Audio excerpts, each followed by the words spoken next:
এতটুকু আস্থা নেই। দুদক হলো যারা সরকারি দলের সহযোগিতা করতে, সরকার দলকে সরকার দল করে তাদেরকে ধুয়ে মুছে পরিষ্কার করে দেওয়ার দায়িত্ব হলো দুদকে।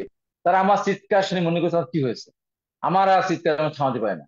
অনেকক্ষণ পরে আমি খুব কাঁপা গলায় বললাম, স্যার আমার গায়ের সাথে ওর শরীরের গন্ধ এখনো লেগে আছে, ওকে আমি রেখে আসলাম ডিবি অফিসে, ও কোথায় বন্দুক পেলো, কোথায় ও পিস্তল পেলো, কোথায় ও বোমা পেলো। আমি তখন কারাগারে ছিলাম। কালের কণ্ঠে এই নিউজটা এসেছিল, কিন্তু দুর্ভাগ্যবশত আমি যে যেখানে ছিলাম সূর্যমুখী, সেখানে কালের কণ্ঠ দেওয়া হয় না, সেখানে আমাদের দেওয়া হয় সমকাল আর যুগান্তর, যে কারণে আমি ওটা পড়তে পারিনি। তবে আজকে আমি পুরাটা আমি শুনি নাই। আমি আইজিপি সাহেব যে চ্যালেঞ্জ করেছেন বা বলেছেন যে এটা তার পারিবারিক ব্যবসা, তার স্ত্রী ব্যবসা করেছেন, বা এই যে কৃষি থেকে মৎস্য খামার থেকে উপার্জন হয়েছে, মুনাফা হয়েছে, তার থেকে এগুলি বেড়েছে, অনেক অভিযোগের ভিতরে উনি বলেছেন যে অধিকাংশ অভিযোগই অসত্য, মিথ্যা। এই চ্যালেঞ্জ করেছে। আমি খুব খুশি হব যদি ওনার এই চ্যালেঞ্জটা যে বাস্তবে অর্থেই যদি উনি সততার পরিচয় দিয়েই থাকেন, তাহলে যে কালের কণ্ঠ যারা নিউজ করেছেন বা প্রতিবেদন করেছেন তাদের বিরুদ্ধে অবশ্যই উনি ব্যবস্থা গ্রহণ করবেন। আর বাংলাদেশের মানুষ অন্তত খুশি হবে, আমি অন্তত খুশি হব যে একজন পুলিশের সাবেক আইজিপি উনি দুর্নীতিমুক্ত ছিলেন, এবং ওনার সময়ে উনি প্রশাসনকে দুর্নীতিমুক্ত করেছিলেন। কিন্তু বাইরে যেগুলি প্রচলিত আছে বা প্রচারিত যেটা, সেটা মোটেই পুলিশ বাহিনী দুর্নীতিমুক্ত ছিল না, নিয়োগ ক্ষেত্রে দুর্নীতিমুক্ত ছিল না। নিয়োগের ক্ষেত্রে লক্ষ লক্ষ টাকা সেখানে নেওয়া হচ্ছে। আমাদের এলাকাতে আমরা জানি বিভিন্ন জায়গায় চাকরির ক্ষেত্রে উনি যে কথাই বলেছেন এইটা অন্তত আমি চ্যালেঞ্জ করে বলতে পারি, না এই কথাটাকে আমি চ্যালেঞ্জ করে বলতে পারি যে উনি এই কথাটা সঠিক বলেন নাই, যে এখানে প্রশাসনে নিয়োগ প্রমোশন এখানে দুর্নীতিমুক্ত হয়েছে এবং 320 টাকা একটা পুলিশের চাকরি হয়েছে, এ কথাগুলি একেবারে অসত্য। এখন একটা মানুষের বিরুদ্ধে যখন একটা অভিযোগ আসে, তখন সেটাকে আমরা সত্য ধরে নিতে চাই না, কিন্তু তখন উনি চ্যালেঞ্জ করেন। তারপরে যারা প্রতিবেদন ছাপেন তখন তাদেরও দায়িত্ব হয়ে পড়ে যে তাদের প্রতিবেদন ছেপেছিলেন তার পক্ষে কথা বলা।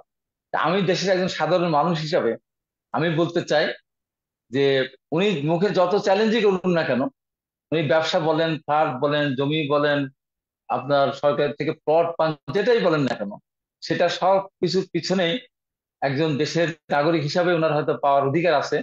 কিন্তু যতখানি উনি পেয়েছেন সেটা উনি ক্ষমতা একটা বড় পর্যায়ে ছিলেন বলেই পেয়েছেন বলে আমি অন্তত মনে করি। তাই আমি এই বিষয়ে মুসা ভাইকে বলবো যে উনি বিস্তারিত এই বিষয়ে তুলে ধরবেন। তবে আমি বাংলাদেশের একজন নাগরিক হিসাবে, মুসা ভাই বীর মুক্তিযোদ্ধা, আমি মুক্তিযুদ্ধে গিয়েছি, আমরা ট্রেনিং নিয়েছি, দেশের জন্য কাজ করেছি। পরবর্তী সময় গণতান্ত্রিক আন্দোলনে আমি রাজপথে ছিলাম, বারবার আহত হয়েছে। মুসা ভাই আমার বিষয়গুলো ভালো জানবেন, কারণ উনি জি। সেই সময় একটা পদ যেখানে ছিলেন সেখানে আমাদের নিয়ে প্রশাসন ভিত্তিক আমাকে আলাপ আলোচনা হতো। এই বিষয়টি নিয়ে উনি ভালো বলতে পারেন বলে আমি মনে করি। আমার বিষয়টা আমি আর এই জন্য বেশি দূরে অগ্রসর হতে চাই না। জি। তো তো ভাই বলবেন আপনি যতটুকু আপনি এরপর। যতটুকু আপনি যতটুকু চেনেন, যতটুকু ও তিনি যখন জি। আইজিপি ছিলেন, তার এই আইজিপি থাকা অবস্থাতে তার যে অবস্থান, তার যে অ্যাক্টিভিটি, সবকিছু ঘিরে আপনি তার বিরুদ্ধে এমন একটা অভিযোগ, আপনি আহ মানে কতটুকু হ্যাঁ। এটাকে সিরিয়াসলি দেখছেন? আপনি কি মানে আপনি ব্যক্তিগতভাবে এটাকে মিলাতে পারছেন কিনা যে উনি আসলে এত হাজার কোটি টাকা দুর্নীতি করার মতো মানুষ কিনা, এবং তার চ্যালেঞ্জটাও কতটুকু আপনি মনে করেন যে হ্যাঁ যৌক্তিক? না, না, 1,000 কোটি টাকা দুর্নীতির ব্যাপারে আমি বলতে যাবো না, কারণ আমি পরিপূর্ণ জানি না 1,000 কোটি টাকা দুর্নীতি করেছেন, সেটা আমি বলবো না। কিন্তু উনি প্রশাসনের ব্যাপারে যে কথাটি বলেছেন যে প্রশাসন দুর্নীতি মুক্ত ছিল, উনি প্রশাসনকে দুর্নীতি মুক্ত করেছিলেন এবং ওনার সবার স্বচ্ছতা ছিল, জবাবদিহিতা ছিল, এটি আমি মোটেই আমি এটা স্বীকার করবো না। কারণ উনি যতদিন ক্ষমতার একেবারে পাদপীঠে ছিলেন, উনি ঢাকা মেট্রোপলিটন কমিশনার ছিলেন, উনি হুম, হুম, র্যাবের দায়িত্বে ছিলেন।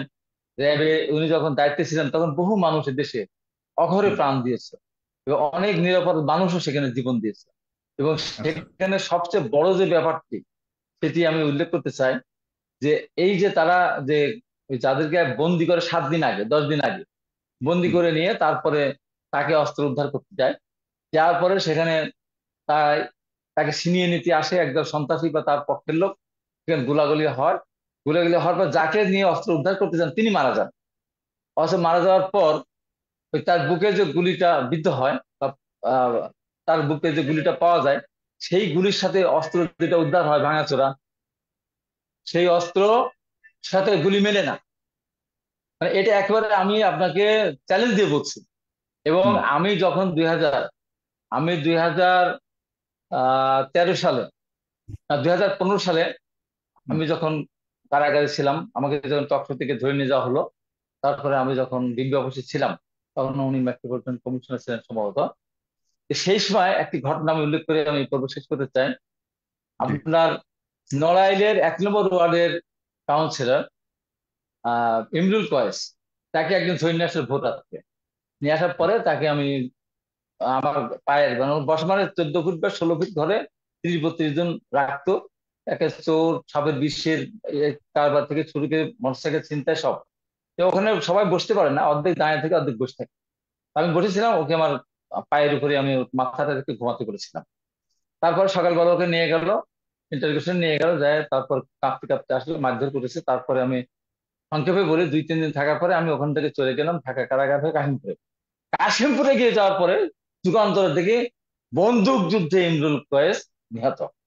তার হুম। কাছে পিস্তল পাওয়া গেছে, তার কাছে বোমা পাওয়া গেছে এবং কিছু পোস্টালের খোসা পাওয়া গেছে এবং বোমার বিস্ফোরণের আলামত পাওয়া গেছে।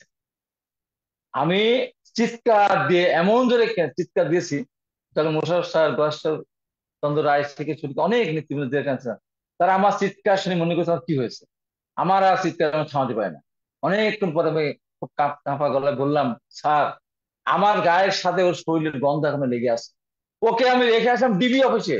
ও কোথায় বন্দুক পেলো, কোথায় ও পিস্তল পেলো, কোথায় ও বোমা পেলো? এই যে মিথ্যাচার, এই মিথ্যাচার র্যাব সবসময় করে এসেছে। অতি সম্প্রতি তান্ত্রিকের একটা ঘটনা, আমি কালকে যে সেকেন্ড হোম থেকে আসলাম, আপনারা জানেন রিজেন্ট হসপিটালের চেয়ারম্যান শাহেদকে তো চেনে, এদেশে বাংলাদেশের মানুষ চেনে, উনি টকশো করতেন। শাহেদকে, শাহেদ সরকারের সঙ্গে কথা বলে উনি সরকারের কাছে অনেকদিন ছিলেন, কয়েকদিন থাকার পর তারপরে এখান থেকে হেলিকপ্টারে করে তাকে সাতক্ষীরা নিয়ে যাওয়া হয়েছে। সাতক্ষীরা নিয়ে গিয়ে টাকা মানে তেল পুড়িয়ে সাতক্ষীরা নিয়ে গিয়ে তাকে, তার কাছে আপনার পিস্তল দেওয়া হয়েছে, কি বলে খেলনা পিস্তল দিয়ে তার শরীরে কাদা মাটি মাখিয়ে তাকে নিয়ে এসে আবার ঢাকা নিয়ে আসা হলো হেলিকপ্টার থেকে। এই যে নাটক, এই যে মিথ্যাচার, এই মিথ্যাচার উনি যখন আপনার ছিলেন মেট্রোপলিটন কমিশনার ছিলেন তখনও হয়েছে, এবং এই মিথ্যাচার উনি যখন র্যাবের ডিজি ছিলেন তখনও হয়েছে। ওনার দুর্নীতি কয় টাকা করেছেন সেটা আমি বলতে চাই না, কিন্তু এই যে কথাগুলো উনি চ্যালেঞ্জ করেছেন, এই ব্যাপারে আমি মনে করি যে ওনার মুখ খোলা উচিত হয়নি। আমি চ্যালেঞ্জ করছি, আমি চ্যালেঞ্জ দিয়ে বলছি, উনি যতদিন মেট্রোপলিটন কমিশনার তখন আমি মিথ্যা মামলা খেয়েছি। আমি পার্টি অফিস থেকে আমাদের 154 জনকে ধরে নিয়ে গেছিল, আমাদের পার্টি অফিস ভেঙে নির্মম নির্দয় ভাবে আমাদেরকে পিঠে ফারুক নামে একটা ছেলেকে পুলিশ মেরে ফেলেছিল। এখন উনারা যদি এই কথা বলেন, মনে হয় যে হয় আপনার, মনে হয় যে জমি ফাঁক হয়ে যাক, ভিতরে ঢুকে যায়, আর তার মানে মনে হয় ওনার সামনে আসে ওনাদেরকে সালাম করি, যদি সত্য পূর্ণিত হয়। তো অন্য কথা, উনি যেগুলি বলেছেন আমি ওইদিকে যেতে চাই না, তার আমার একটা নীতি আছে, আমি না জেনে কোনো কথা আমি বলি না।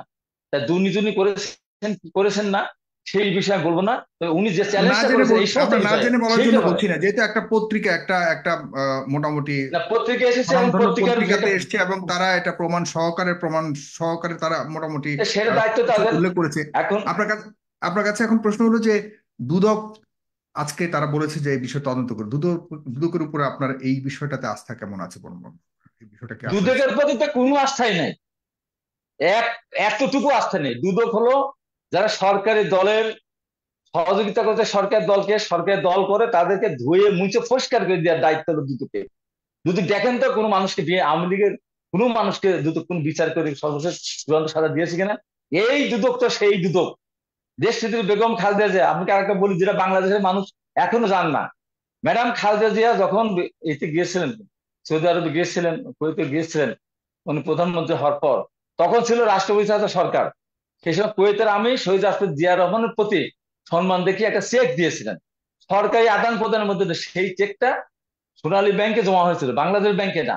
এবং যখন উনি প্রধানমন্ত্রী, না রাষ্ট্রপতি সরকার, তখন তার নামে জিয়া অর্ফানেজ ফান্ড বা এই ধরনের অ্যাকাউন্ট হতে পারে না, তখন ওটা করেছিলেন আপনার সিদ্দিকী। তো এখন ওটার সাথে বেগম খালেদা জিয়ার যে ফর্ম, যে ব্যাংক অ্যাকাউন্ট করেছিলেন, সেই জি। অ্যাকাউন্ট ওটা আপনার অরিজিনাল ফর্ম, ওটা একটা ডুপ্লিকেট ফর্ম, মানে ওই যে ফটোকপি, যেখানে বেগম খালেদা জিয়ার কোনো রকমের স্বাক্ষর নাই, অ্যাকাউন্ট ওপেন করার সময় স্বাক্ষর নাই, কোনো কিছু স্বাক্ষর নাই, টাকার জায়গায় রয়েছে কত। পরে আমি বিস্তারিত ব্যাপারে আমি বলবো, যেহেতু আমার টোটাল রিপোর্ট নিয়ে পড়েছি। তাকে শাস্তি দিয়েছে, তাকে শাস্তি দিয়েছে বিনা কারণে, বিনা অপরাধে। টাকা এখন টাকার জায়গায় রয়েছে, সেই টাকা ওখানে আসছে অনেক সে, অথচ বলা হয় যে বেগম খালেদা টাকা চুরি করেছেন, তারেক রহমান টাকা চুরি করেছেন। এই তো সেই দুদক, সেই দুদক যদি ধুয়ে পরিষ্কার করে দেয়, আমি আশ্চর্য হব না। তার জি। কারণ এই দেশে, বাংলাদেশের সবচেয়ে বড় একজন আরেকজনের নাম রিপোর্ট হয়েছিল, এটা লজ্জায় মরে যেতে হয়। সেটি হলো এসান গ্রুপের বিরুদ্ধে যখন দুর্নীতি তদন্ত করার জন্য যখন প্রশ্ন আসলো হুম।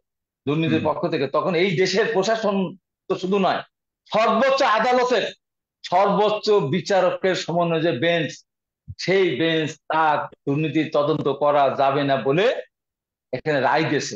অথচ আমি যখন কারাগারে গিয়েছিলাম, আমার বক্তব্যের পরিপ্রেক্ষিতে আমি বলেছিলাম যে আমি এটা বলেছি, তারপরে 5 মাসের সাজা দিয়েছিল। আমি আপিল করতে চাই না, তারপরে সুপ্রিম কোর্টে আপিল করা হয়েছিল। সেখানে সেই প্রধান বিচারপতির নেতৃত্বে যে বেঞ্চ হলো, সেই বেঞ্চ আমাকে কিন্তু জামিন দেয়নি।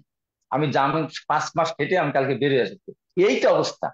অতএব আচ্ছা, এখানে এই দেশে আইন নাই, বিচার আপনার নেই। আস্থা এই নিয়ে দেশের সরকার আপনি। ভোটার, আস্থা তো সরকারের উপরেই তো নাই।